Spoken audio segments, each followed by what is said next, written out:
เศร้าอยากให้เธอรู้ไว้วันไหนที่เหงาเธอรู้บ้างไหม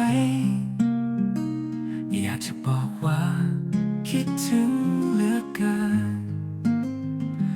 วันที่ฝนโปรยเธออยู่ตรงไหนใจมันร้อนรุ่มคิดถึงทุกวันไปอยากจะพบเธออยากจะชวนไปให้เธอรู้ว่า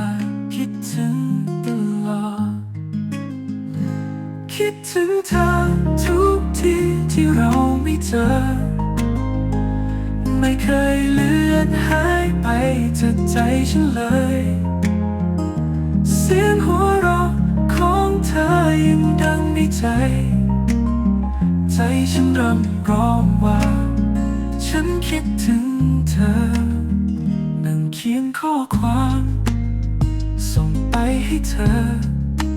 หวังว่าเธอจะรู้ว่าฉันเฝ้ารอเธอหน้าเหมือนทุกวัน